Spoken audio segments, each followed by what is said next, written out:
జై శ్రీరామ్. శ్రీమాత్రే నమః. శ్రీ గురుభ్యో నమః.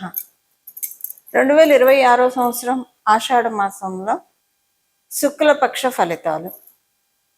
శుక్లపక్షం అంటే అమావాస్య తర్వాత మొదలుకొని పాడ్యమి నుంచి పౌర్ణమి వరకు ఉన్న ఈ పక్షం అంతా, ఈ 15 రోజులు కూడా శుక్లపక్షంగా వ్యవహరిస్తాము.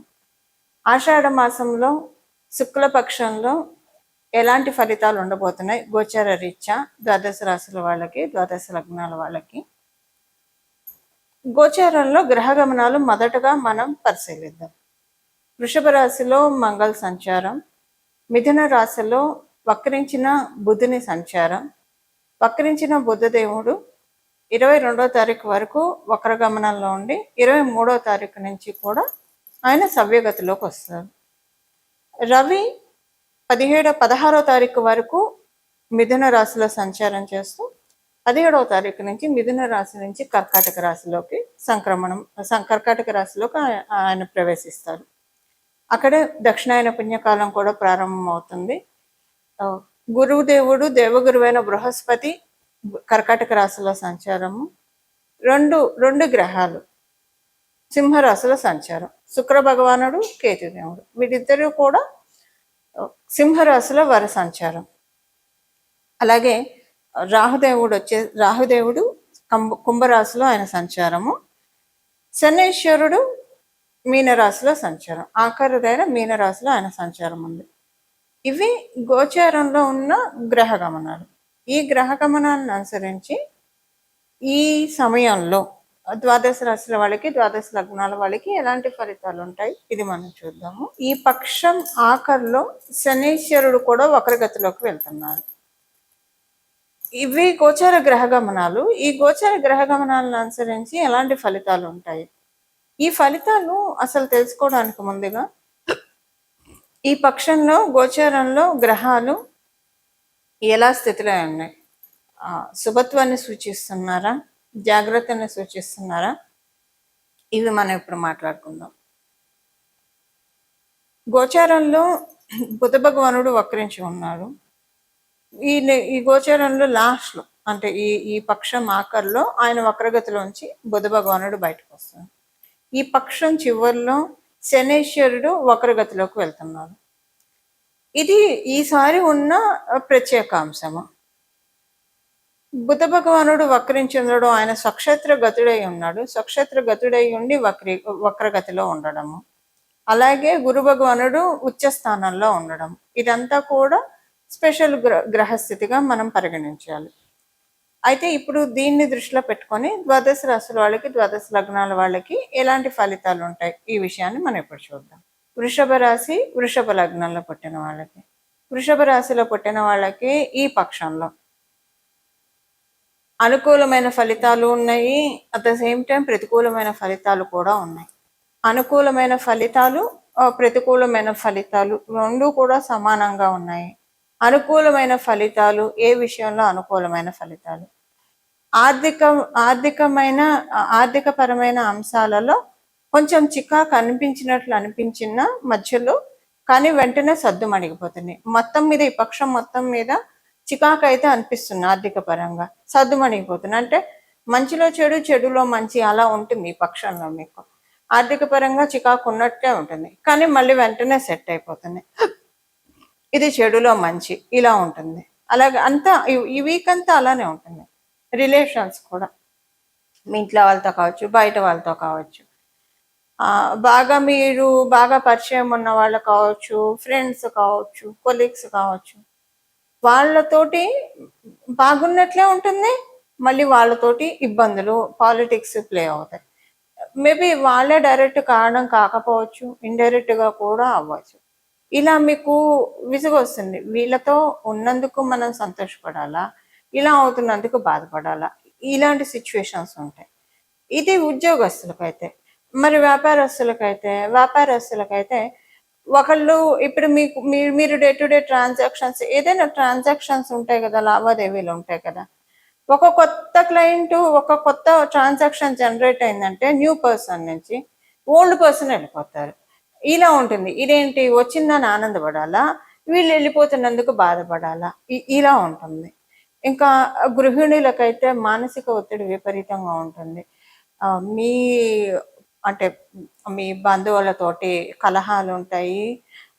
అలాగే మీ స్పౌస్‌కి మీకు మధ్య భేదాభిప్రాయాలు. మీకెవరు సపోర్ట్ చేయట్లేదేమో అనిపిస్తుంది. ఇది మీకు బాధ అనిపిస్తుంది. కొన్ని నిర్ణయాలు తీసుకుంటారు రిలేషన్స్ వైస్. ఇలాంటివి కొంచెం మీరు చూస్తారు వృషభ రాశిలో పుట్టిన వాళ్ళు. అలాగే మీకేదైనా ఆరోగ్య సమస్య ఉంటే మటుకు ఆరోగ్య సమస్య సద్దుమణుగుతుంది. దాంట్లో మంచిలో చెడు, చెడులో మంచి ఇలాంటిదేం లేదు. చక్కగా ఆరోగ్యపరంగా ఏమన్నా ఇబ్బందులుంటే అవన్నీ సద్దుమణిగిపోతాయి. ఇంకొకటేంటంటే కమ్యూనికేషన్స్ విషయంలో కొంచెం జాగ్రత్తగా ఉండండి. మెయిల్స్ పెట్టేప్పుడు, వాట్సాప్ చేసేప్పుడు, టెక్స్ట్ చేసేప్పుడు, డ్రాఫ్ట్ చేసేప్పుడు, వాయిస్ మెసేజెస్ లీవ్ చేసేప్పుడు కొంచెం చూసుకోండి. మీరు చేసేది కొంచెం మీకు తర్వాత ఇబ్బందులు కలిగించే ఛాన్స్ ఉంటుంది కాబట్టి ఈ విషయంలో మీరు కొంచెం జాగ్రత్తగా ఉండాలి. ఇవి ఈ పక్షం యొక్క గోచర గ్రహస్థితుల ఫలితాలు వృషభ రాశి, వృషభ లగ్నాల్లో పుట్టిన వాళ్ళకి. పరిహారము ఈ పక్షంలో చేసుకోవాల్సిన పరిహారము. ఈ పక్షంలో 2 గ్రహాలు వక్రగతిలో ఉన్నాయి. అంటే ఒక గ్రహం వక్రగతిలోంచి బయటకు వస్తుంది, ఇంకొక గ్రహం వక్రగతిలోకి వెళ్తుంది. అంటే శనైశ్వరుడు వక్రగతిలోకి వెళ్తున్నాడు, బుధ భగవానుడు వక్రగతి నుంచి బయటకు వస్తున్నాడు. ఈ వక్రగతిలో నుంచి బయటికి రావడం ఇది బెనిఫిట్ అందరికీ. మిథున రాశిలో ఉండి ఆయన వక్రగతిలో నుంచి బయటికి రావడం చాలా మందికి బెనిఫిట్. అయితే శనీశ్వరుడు వక్రగతిలోకి వెళ్ళడం కొంతమందికి ప్లస్ ఉంటుంది, కొంతమందికి మైనస్ ఉంటుంది. ఎవరెవరికి ప్లస్ ఉంటుందంటే ఇప్పుడు ఇప్పుడున్న మనం దీంట్లో చూస్తే కనుక అర్ధాష్టమ శని, ఏలినాటి శని, అలాగే అష్టమ శని ఎవరెవరికైతే జరుగుతుందో వారికి శనీశ్వరుడు వక్రగతి మంచి ఇంపాక్ట్ చూపిస్తుంది. అష్టమ శని ఎవరికి ఉంది? సింహరాశి వాళ్ళకు ఉంది. అర్ధాష్టమ శని ధనుసు రాశి వాళ్ళకు ఉంది. ఏలినాడు శని కుంభరాశికి, మీనరాశికి, మేషరాశికి వీళ్ళకు ఉంది. వీళ్ళందరికీ కూడా ఒక రిలీవింగ్ ఫ్యాక్టర్. శనీశ్వరుడు వక్రగతిలోకి వెళ్ళడం, ఇన్నాళ్ళు అష్టమ శని వల్ల పడ్డ బాధలు కావచ్చు, అర్ధాష్టమ శని వల్ల పడ్డ ఇబ్బందులు కావచ్చు, ఏలినాడు శని వల్ల చూసిన ఉత్కృష్టమైన పరిస్థితులు కావచ్చు, వీటిలోంచి కొంత రిలీవింగ్ ఫ్యాక్టర్ ఉంటుంది. ఈ ఏలినాటి శని ప్రభావం కుంభరాశి వాళ్ళకి అంతగా ఉండదు. మకర కుంభరాశి వాళ్ళకి ఏలినాటి శని మేలే చేస్తుంది, చెరుపు చేయదు. అసలు వాస్తవంగా మాట్లాడుకోవాలంటే ఏలినాటి శనిలో అందరికీ ఏదో ఒక మంచి చేసి వెళ్తాడు. ప్రతి రాశి వాళ్ళకి ఏదో ఒక మంచి చేస్తాడు ఆయన. లాస్ట్లో చేస్తాడు మంచి, మధ్యలో అయినా చేస్తాడు, ఖచ్చితంగా ఒక మంచి చేస్తాడు. అయితే మకర కుంభరాశి వాళ్ళకి ఒక స్పెషల్ ప్రివిలేజ్, ఏలినాటి శని మంచి ఫలితాలను ఇస్తుంది. అందువల్ల కుంభరాశి వాళ్ళకి అంత పెద్ద ఇబ్బందులు అయితే ఏం లేదు ఏలినాటి శనిలో. అలాగని కొంచెం చిన్న చిన్న ఇష్యూస్ అయితే ఉన్నాయి అంతవరకే.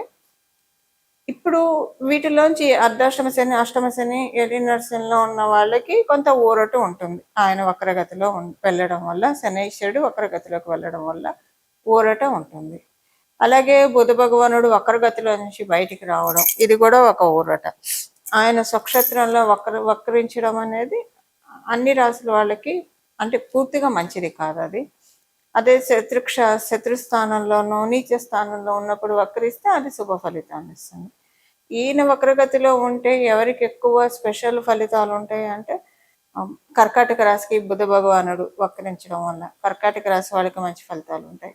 ధనుసు రాశి వాళ్ళకి, మీనరాశి వాళ్ళకి మంచి ఫలితాలు ఉంటాయి.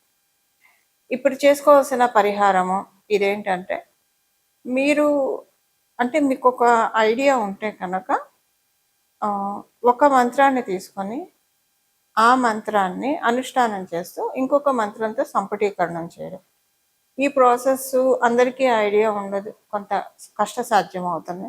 సో దాని బదులు సులువుగా ఉండేది ఒక నామం చెప్తాను, ఈ నామాన్ని జపించండి. ఈ ఈ పక్షం ఈ నామాన్ని జపించడం వల్ల చక్కటి మంచి ఫలితాలు వస్తాయి. అమ్మవారిని, అయ్యవారిని ఇద్దరిని కలిపి ఆరాధించాలి. ఇద్దరిని కలిపి నామజపం చేయాలి. ఇద్దరిని కలిపి నామజపం చేయాలి. అది పరమశివుడికి, పార్వతికి పరమశివుడికి సంబంధించింది ఒకటి, అలాగే లక్ష్మీ అమ్మవారికి నారాయణుడికి సంబంధించింది తెలుసుకుందాం. నమశివాయ చ నమశివాయ, నమశివాయ చ నమశివాయ, నమశివాయ చ నమశివాయ. ఇలా జపిస్తే దుర్గా భవానీ శంకర్లను ఏకకాలంలో ధ్యానించినట్లు. లేదా నమో భగవతే దుర్గా భవానీ శంకరాయ, నమో భగవతే దుర్గా భవానీ శంకరాయ, నమో భగవతే దుర్గా భవానీ శంకరాయ, ఇదైనా స్మరించవచ్చు. అలాగే నమో భగవతే రమా సత్యదేవాయ, నమో భగవతే రమా సత్యదేవాయ, నమో భగవతే రమా సత్యదేవాయ, ఇలాగన్నా చెప్పచ్చు. నమో భగవతే శ్రీ సత్యదేవాయ, నమో భగవతే శ్రీ సత్యదేవాయ, నమో భగవతే శ్రీ సత్యదేవాయ అన్న స్మరించవచ్చు. శ్రీనివాస శ్రీనివాస శ్రీనివాస గోవింద, శ్రీనివాస గోవింద, శ్రీనివాస గోవింద అన్న స్మరించవచ్చు. ఏదైనా మీరు పట్టుకోండి, ఈ నామాన్ని ఈ పక్షం జపించండి.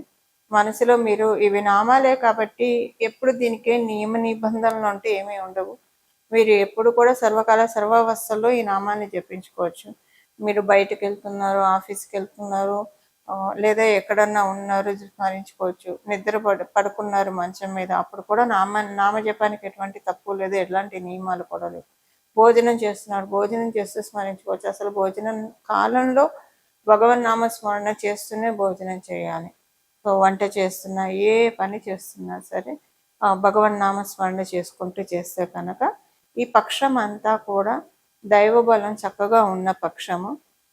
అనుకూలమైన పరిస్థితులు ద్వాదశ రాశుల వాళ్ళ, ద్వాదశ లగ్నాల వాళ్ళకి చూడడానికి అవకాశం కలిగిస్తుంది ఈ పక్షంలో ఉన్న ఫలితాలు ఈ నామజపం ద్వారా.